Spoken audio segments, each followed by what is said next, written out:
wabarakatuh. I shall follow the trend. I love my country. I love Malaysia because I think we're so blessed to be living in a rainforest country where our soil is so fertile. And way back, I'm going to go centuries and centuries back, when we were nothing but a forest. And yet, you know, Vasco da Gama, Francis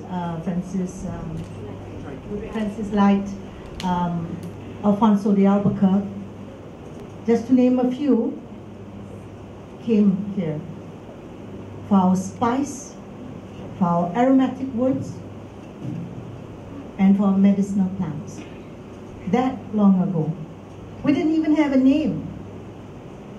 And in the 16th century, when the Greeks came, when we were mapping the world, they decided to call this the peninsula.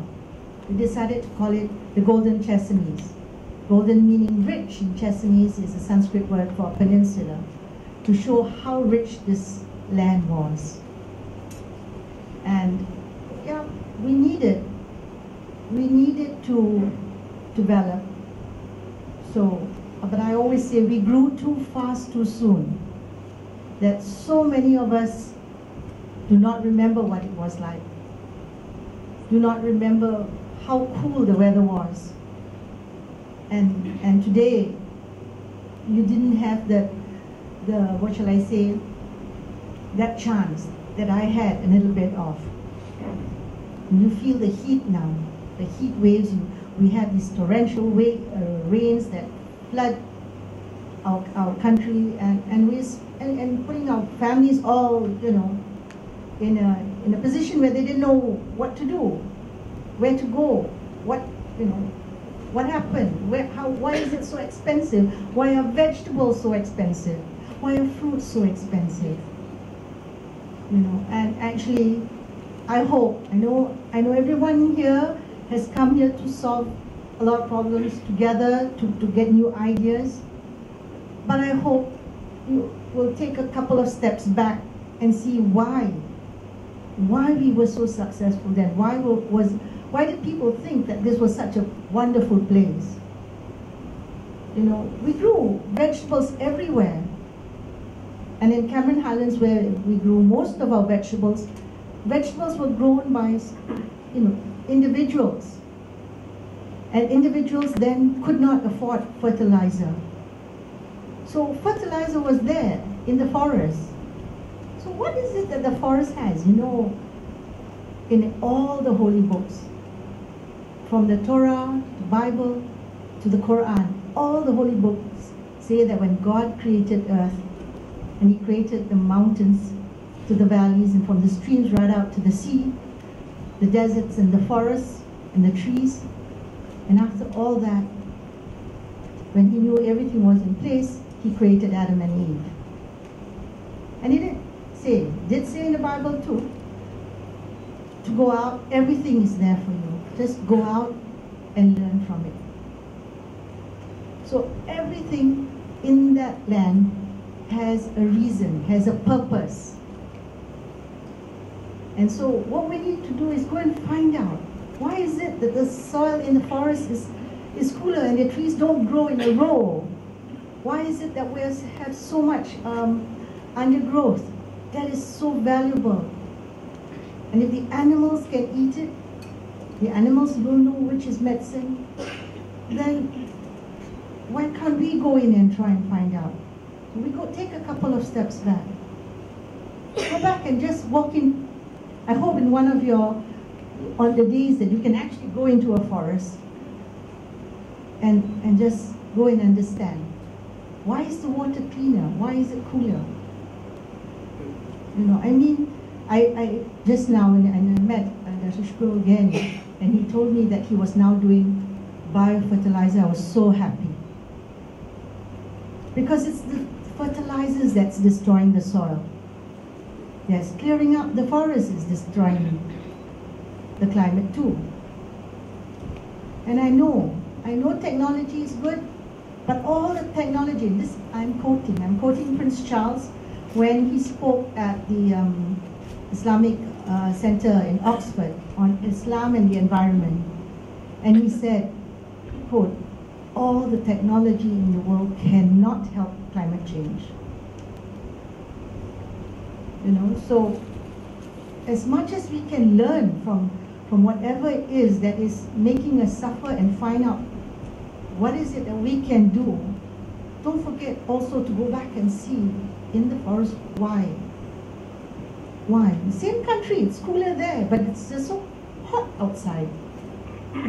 So it actually says, you know, and thank goodness for our Minister of Natural Resource and Environment to declare that there will be zero deforestation, which means we will try and reforest whatever land has been degraded.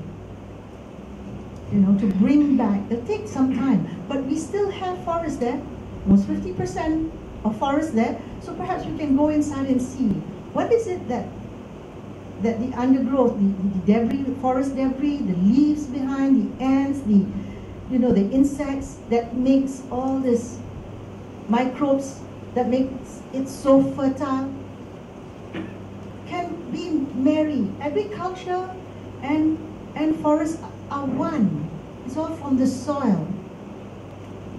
So perhaps think about this one. Think about if we can go back or at least take a patch just outside the forest.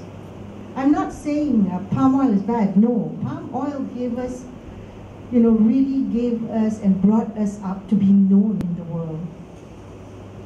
But perhaps palm oil doesn't have to be planted in a row or take up so much space of the soil.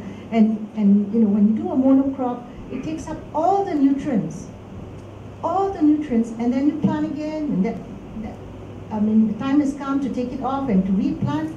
More fertilizer goes in, more, you do work on tissue culture to improve the seeds, and tissue culture doesn't have a very long life.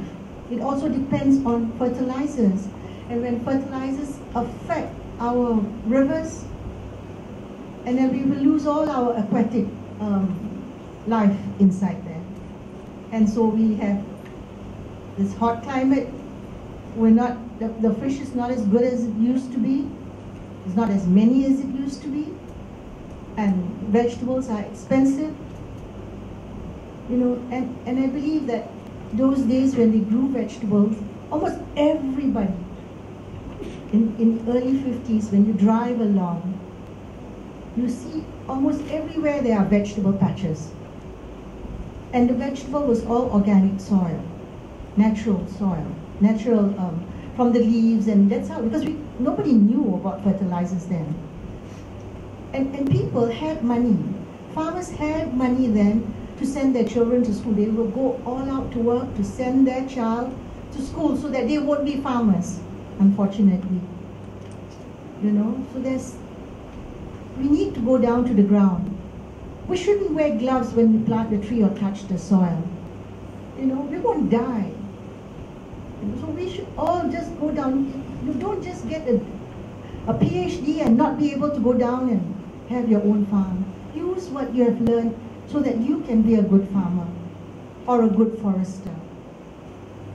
And I think we are blessed here again. Still, we are blessed in this country because we can still bring that both back. And that can be our economy.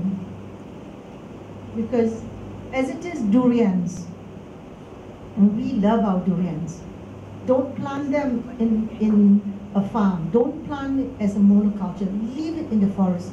It will taste so much better. You may have to fight with the animals, but there's plentiful. And durians are now being exported to China, and they are willing to pay for the price. And we have abundance, not just durians. We have the best of fruits in our country. All I'm saying is, we shouldn't be greedy. We should allow, the people who live on the outskirts to plant this together. It's no point everything be monocrop, mono giants who look after all those crops and sell. No, it should be divided and it should be shared with everybody. Knowledge and what you are going to do and going to experience today, you have to share with all of us what you found out. It could be something that could help us.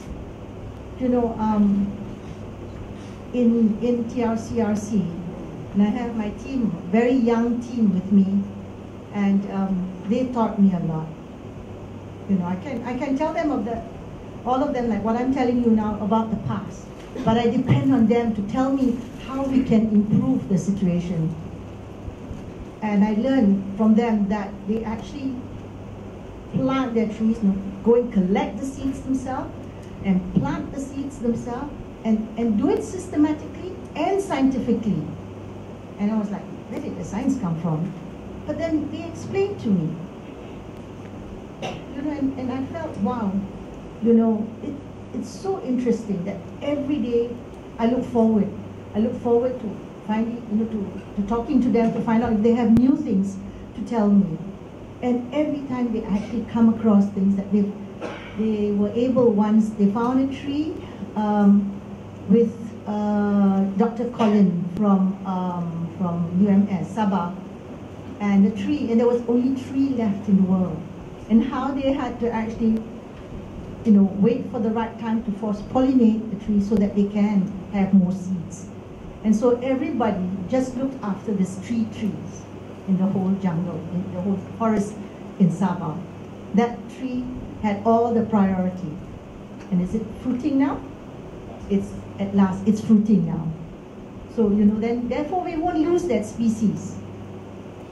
And every tree has a purpose there. And every tree does not mean it's a fruit. It's also a vegetable. It's also something that we eat, what we call agroforestry. I know Prof. Sai and all have been working on the moringa tree, and the Indians know it as the moringa kai tree, which grows everywhere here. Everywhere, every Indian house you will find a tree or two. And this is a magical tree actually. From the root right up to the shoot has so much of medicine in it. And this tree, you know, grows very well on this soil, grows very well in the forest, and grows very well in our garden.